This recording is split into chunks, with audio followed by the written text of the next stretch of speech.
Já, þá komið að föstum lið hjá okkur. Við höfum fengið Gísla Tryggvason lögmann til þess að svona með 2 vikna millibili fara yfir mál sem eru í fréttum og getur verið svona fræðslu auki að því fyrir áhorfendur og hlustendur að fá innsýn lögmannsins í mál sem að við erum að velta fyrir okkur og eru í fjölmiðlum.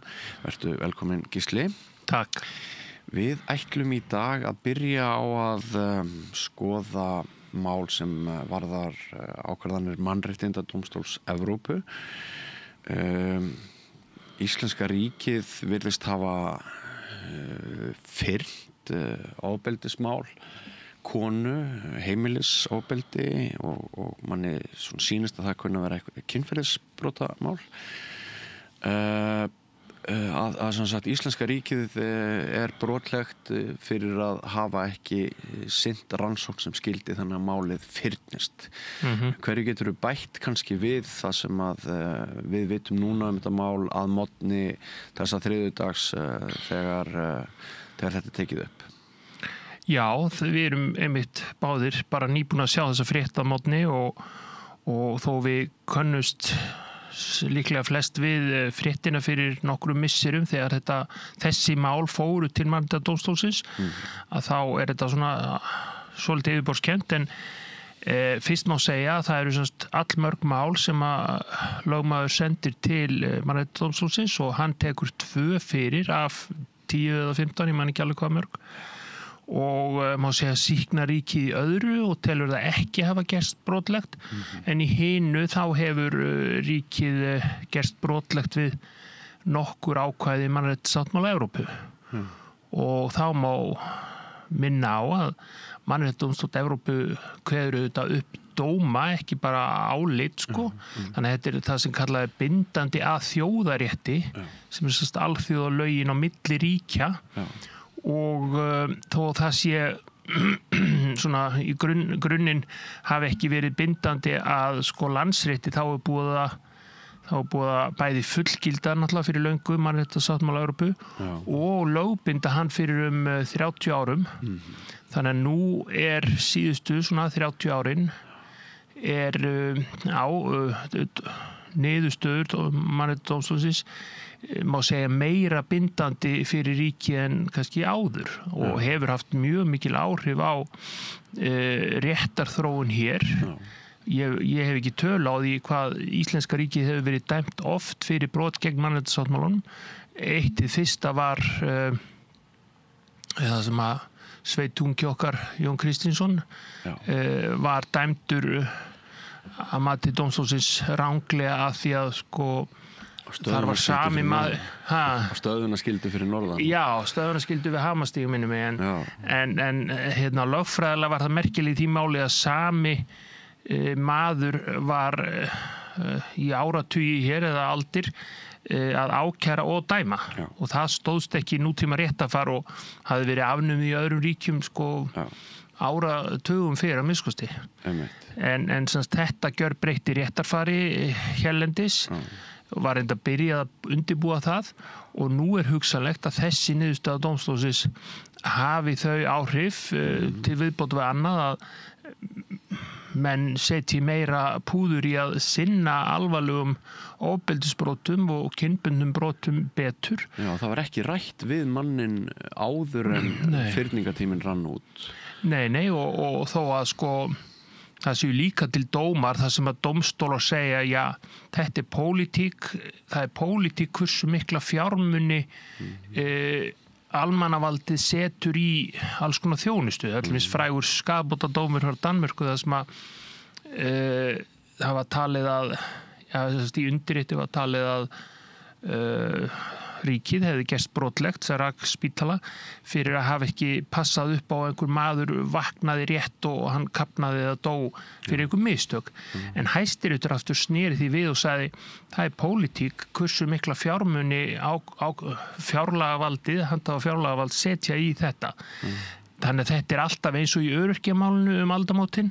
Þetta alltaf svona smá spenna milli mannréttinda og stjórnmála. Hvað á að setja mikla peninga í þetta? En Mannréttindadómstóllinn telur greinilega að þetta sé komið yfir á lagasviðið og það eigi að gera betur svona grundvallarréttindi. Að menn njóti þeirra friðhelgi að ef gegn þeim brotið að þá eigi að setja eitthvað púður í rannsókn þess máls svo það fyrnist ekki. Já. Þessi kona hafði einmitt lýst í viðtali að hún hefði bara fengið taugafall, hún hefði hætt í laganámi, hún var í meistaranámi í lögum. Þegar hún heyrði það að það yrði að málið væri bara stopp og búið og það væri fyrnt og semst að þeir sem eiga að rannsaka þessi mál hefðu leyft fyrningatímanum að renna út áður en málið var rannsakað sem skildi og þetta hljómar svona bara fyrir leikmann eins og mig afskaplega brútalt. Já. En þarna ber sennilega lögreglan við fjárskorti eða tímaskorti og Já, og alltaf þurfa forstjórar, lögreglustjórar og aðrir embættismenn að forgangsraða. En maður heyrir þetta svolítið ofta, það vantar fjármuni í vegakerfið, heilbrigðiskerfið og réttarkerfið og þið eru nú duglega að fjalla um þetta hér. En það eitthvað lágmark sem þarf að sinna í vestrænu lýðræðisríki eins og okkar, þar sem að hagvöxtur mikill og efnahagur almennt góður, þá á þetta að vera á hærra stigi. Og Mannréttindadómstóllinn bara núna í þessum töluðu orðum að veita íslenska ríkinu aukið aðhald að þú getur ekki fallið frá rannsóknum bara hvenær sem þetta í huga grunni þess að það sé vanti fólk og fé. Nei, rétt. Eigum við aðeins að fara í það mál sem að kannski á eftir að tröllaríða öllu í dag, minni á að þetta tekið upp á snemma á þriðjudagsmorgni og var sannarlega mikið í fréttum í gær sem svokallaða Guðnes-mál sem að svona hefur nú aðeins tekið annan snúning kannski eftir því sem að upplýsingum hefur undið fram í réttarsal en það eitt sem vekur athygli manns, ég hafði nú orðað því í gærkvöld að ef maður ætlaði að vera vondur bói þá væri kannski betra að aka ekki Tesla þarna alls konar myndbönd og upplýsingar sem að Já, dómarinn held ég hafi sagt eitthvað í þessa veru sögðu fréttir frá að Teslan svona duglega að mynda allt sem gerist í kringum bílinn, þannig að það ekki rétti bílinn fyrir myndaglæpamenn. Nei. En það merkilega í þessu máli kannski ekki lögfræðilegt. Það kom fram í fréttum í gær að sakborningar eða ákærðu hefðu einhverjir breytt framburði sínum og játað aðeins meira en þeir höfðu í upphafi og svo það dálítið merkilega svona tæknilega út frá upplýsingatækninni og almannarýminu að lögreglunni nú orðið fært að búa til heila kvikmynd í fullri lengd 90 mínútna hvað gerðist út frá myndavélum þá væntanlega bílsakborningu ákærðu og öðrum bílum í umhverfinu og þetta hefur nú gerst í fleiri málum, morðmálum og alvarlegum ofbeldismálum hérlendis og í Danmörku til dæmis að það eru konar myndavélar svo víða að það hægt að út frá einhverju tækni að setja saman langt myndskeið þetta. Já, þannig að sumpart erfiðara að fremja glæpi og sleppa frá því núna heldur en var fyrir tilkomu. Já, ég hugsa það, allavega en menn breyti ekki aðferðum sínum og þetta eru þetta góða fréttir frá réttarvörslu sjónarmiði, sumum finnst kannski þetta slæmi fréttir út frá einhverju friðhelgis sjónarmiði. Það svona einhver álitamálum hversu víða má setja myndavélar en takast þar á eitthvað sem við getum kallað persónurétt og almanna eitthvað. Já. Friðhelgi ekki kannski einkalífs en já. Já, það rétt. Við þurfum að finna balansinn þarna á milli. Já. Ég ætla að vinda mér yfir í ummæli sem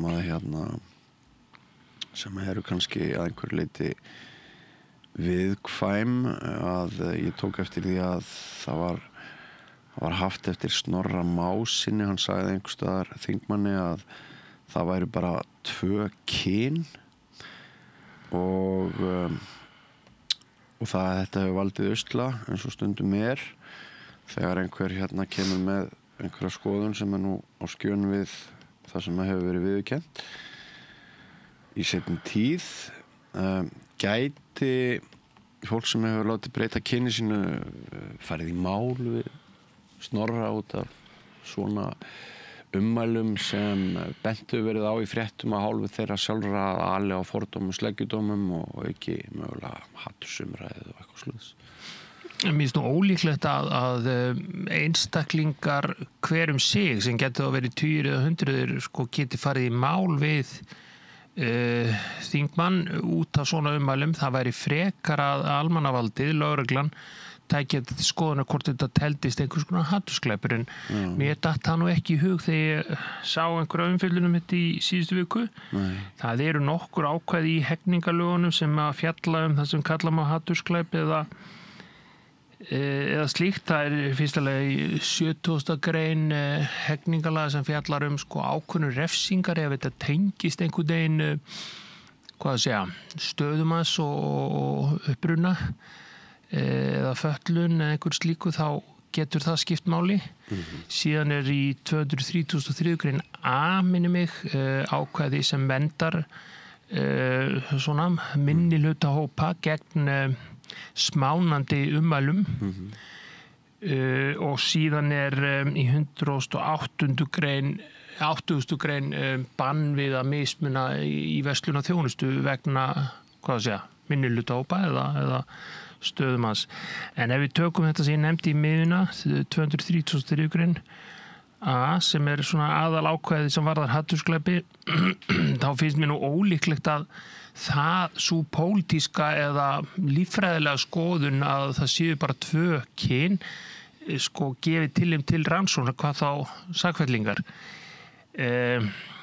af því að það líka þarna vegast á ákvæði tjáningafrelsi og svo náttúrulega þetta bara væntanlega svona vísindilega umdeilt og flestir venjulegir borgarar hafa nú allavega okkar aldrei alist upp fyrir það séu 2 kyn. Þannig að það væri undarlegt að fara að refsa manni fyrir þá skoðun sem við ólust upp við þó að hún sé að sumra mati ekki pólitískt rétt lengur eða jável líffræðilega eða lagalega rétt. Ég skil. Fyrir nokkrum dögum heyrðum við að hitabylgjan á Spáni væri eins og, eða bara svo allra versta frá á öllum tímum og mér var þá hugsað til þess að hérna í fyrra úrskurðaði Mannréttindadómstóll Evrópu að voru, mér minnir að þetta hafi aðalega verið konur, einhverja eldri konur í Sviss sem höfðu mál á grunni þess að hnattræn hlýnun sem sagt ef stjórnvöld ríkjanna gerði ekki meir til þess að hamla gegn loftslagsbreytingum en þau væri að gera þá myndi loftslagsbreytingar og hnattræn hlýnun hún myndi fara verst með hópa sem væru viðkvæmari en aðrir eldri borgarar, öndunarfæri þeirra viðkvæmari, útsettari fyrir mengun og miklum hitum og svoleiðis og hérna mér fannst þessi frétt í rauninni kannski ekki vekja þá athygli sem að hún verðskuldaði því að mér fannst þetta maður fór þá að velta því fyrir sér hefur almenningur þá var Mannréttindadómstóllinn þá að segja það að ef við erum að ganga inn í ofsa hitaskeið og miklu meira öfgari veðurfari hefur almenningur rétt til þess að leita til dómstóla bara það hvort glæpsamlegt gáleysi stjórnvalda er hérna ástæðan. Kannski ekki glæpsamlegt gáleysi en hugsanlega ólögmætt eða bara gáleysi. Já, ég man eftir þessari frétt í fyrra, ég að vísu tók ekki eftir þessari frétt daginn, ég man ekki á hvaða tilefni það var en þetta var sem sagt mál sem að kennt var við þennan formlega hóp eldri kvenna, þeir kölluðu sér heila bara seniorinnen upp á þýsku og þarna annað dæmi það sem að einmitt oft hjá mannréttindadómstólum reynir á, oftar en hjá mörgum dómstólum ríkja, að það hann að spenna milli stjórnmála og lögfræði. Já. Margir, kannski sérstaklega hægri menn, telja að það sé bara stjórnmála að ákveða, eins og ég nefndi áðan, hversu miklum fjármunum varði í heilbrigðiskerfi, réttarkerfi og slíkt, og dómstólar eigi að halda sig við þröngt svið lögfræðinar. En í seinni tíð eða síðustu áratugi og lengur til dæmis í Bandaríkjunum, þá hafa ýmsir, það sem kallar judicial activists og sérstaklega frjálslyndir eða vinstri menn, litið svo á að það megi nota lögin og réttarkerfið og sérstaklega mannréttindasáttmála til þess að sækja á umbætur. Og þá reynir á mun á tvennskonar mannréttindum eiginlega. Annars eru þessi klassísku eins og eignarréttur og friðhelgi einkalífs sem að tryggir fólki að ríkið gangi ekki á réttira, positíft, ver borgarana, svo vilja frelsisrindi, og svo hinn nútímalegri mannrétti eða önnur og þriðja kynslóð mannrétta, það sem að menn eiga rétt á einhverju frá ríkinu, eins og að setja peninga í réttakerfið og lögregluna og að setja varnir gegn loftslagsvá á fjárlög til dæmis.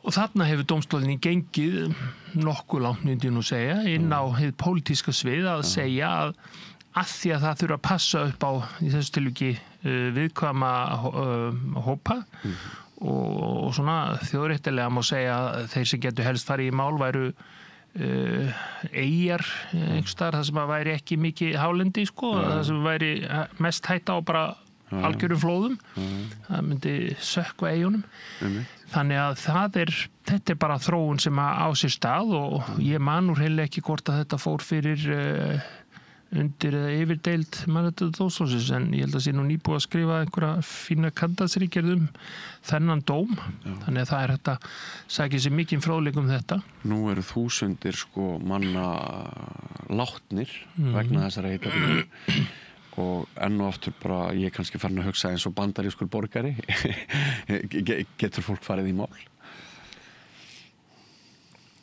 Já, allavega samkvæmt mannréttindadómstóli Evrópu og já, ég held að sé nú kannski einhver hefð fyrir því í bandarísku réttarkerfi að menn geta farið í mál út af fleiru en yfirleitt menn hafa geta hér fyrir innanlandsdómstólum.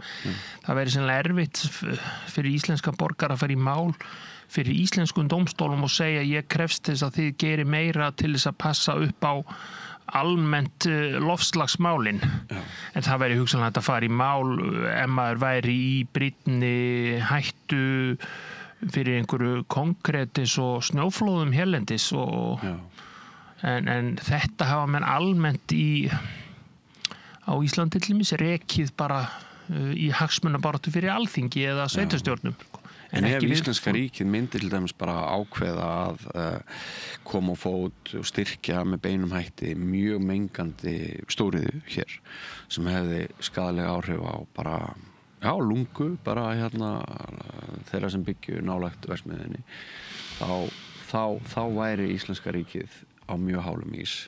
Ef það væri að styrkja eða leyfa? Já, skiptir það máli?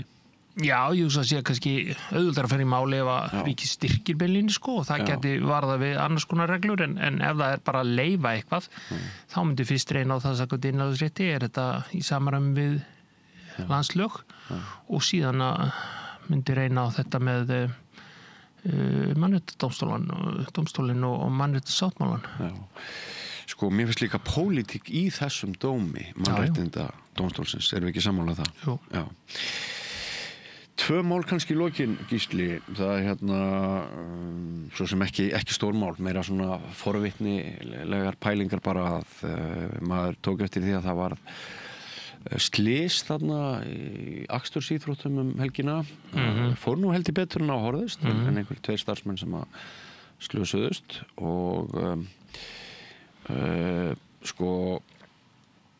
við erum alltaf að taka upp meira og meira öryggi. Ég held að við getum verið sammála það sem áður var leyft og og hérna svona gat farið með ýmsum hætti öryggisráðstafanir í kringum við ýmsa viðburði, þær verða alltaf meir og meiri finnst manni en við leyfum formúlu 1 þar sem þeir raka og ég veit ekki hvað 350 km hraða og svona og ég fór bara að velta því fyrir mér þegar verða svona slys eins og í akstursíþróttum eða öðrum íþróttum sem eru ekki alveg háskalausar leiðir það oft til einhverja breytinga á reglum eða veistu, þekkirðu það? Eflaust, en það má alveg segja hvað reglurnar bara segja þetta sko, það eru rúm 100 ár síðan að bifreiðin kom fram hvað sé, var það ekki í byrjun 20. aldar fljótlega settu mjög mörg ríki reglur að sá sem keyrir bifreið, hann beri það sem kallaði hlutlæga ábyrgð á tjóni sem að bifreiðin veldur. Og sama með lestir og fleiri fyrirbæri. Og þá hugsunin, ok, þetta mjög gagnlegt fyrirbæri, lest flytur fólk hratt á milli og bíll gerir það líka og svona gagnlegur en stór hættulegur. Og þá hafa menn hugsað, ok, þá tökum við úr sambandi þessar almennu reglur að það sé bara sök hvers og eins sem skiptir máli.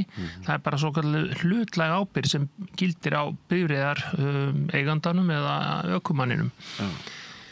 Nú svo það á móti að þegar menn eru náttúrulega segir stórkostlegt gáleysi hinum einn, þá getur það spilað inn í en ef menn eru á svæði það sem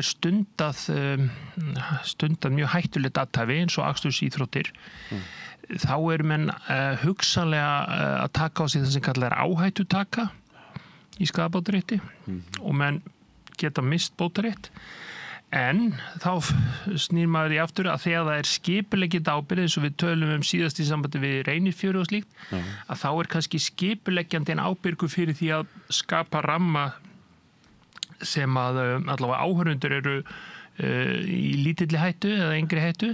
Þarna voru það starfsmenn sem að slösuðust og það getur vel verið að sá sem ber ábyrgð á þeim mistöngum sem kunna að vera þarna, hann sé bótaábyrgur. Í alvarlegustu tilvikum getur komið til refsiábyrgðar vegna gáleysis þegar menn slasa fólk með gáleysi.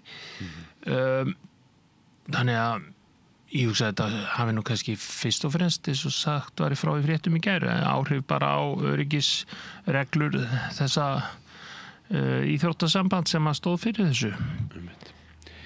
Hérna rétt í lokin svona léttasta málið maraþonhlaupari sem segir að hann hafi fengið rangar leiðbeiningar hvert hann átti að hlaupa og viltist eitthvað og fékk verið tíma og það hafi líka verið talað vandræði við ræsingu að þar hafi svona einhver mistök verið og menn hafi ekki verið beitt í rétta flokka. Ég fór bara að velta því fyrir mér hvort að hlauparar meiri sig í maraþoni hefði einhvern rétt til þess að fá réttar upplýsingar.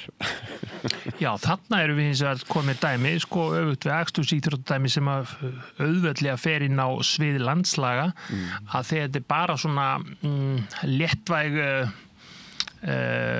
léttvægt tjón, það að hafa mista af einhverjum hugsanlegu sigri eða einhverjum mínútum að þá það sennilega bara utan landslaga og innan bara íþróttalögfræðinar sem undir svið félagaréttar eða bótaréttar og það skemmtilegt að fjalla þetta en þess að fyrstu tengsl mín við lögfræði voru einmitt í menntaskóla þar sem ég gerði ritgerð íþrótt og lögfræði eiginlega og þá var þessi greinarmunur ég á heila bók íþróttur og lög eitthvað svoleiðis og þar reynt að greina á milli hvenær málið bara innan íþróttareglana eins og þetta dæmi með maraþonhlauparann og hvenær það fer út fyrir til dæmis ef maður veitir kjaftsök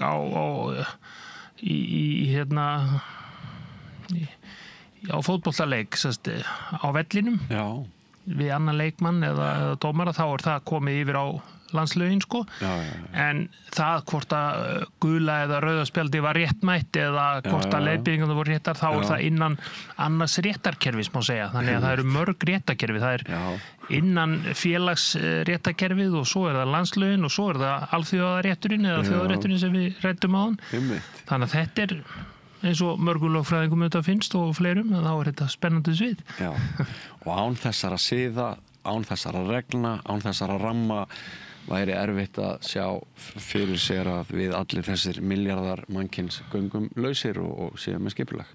Já, en það mörg þúsund ár síðan fyrstu lögin voru sett mannalögin, svo náttúrulega guðslög. Gísli Tryggvason, kæra þakkir fyrir komuna í þennan kima okkar sem við reynum að hafa hér við rauðaborðið með 2 vikna fresti. Við köllum þetta svona í ganni réttur og settur. Takk. Og ekki fara langt, kæru áhorfendur og hlustendur, við höldum áfram með dagskrána. Hvar skrái ég mig í áskrift? Samstöðin.is